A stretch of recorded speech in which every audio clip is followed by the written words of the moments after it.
L'equip del País Valencià tan sols ha perdut un partit.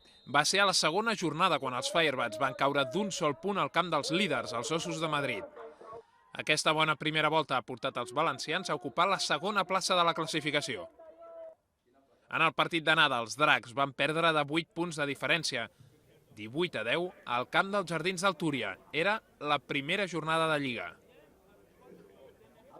El partit d'aquest cap de setmana començarà a 2:45 de la tarda de dissabte al camp municipal de Montigalà. D'altra banda, els Dracs segueixen pentinant el mercat de fitxatges. Els badalonins volen reforçar la línia defensiva després de les lesions que ha patit l'equip a la primera part de la campanya.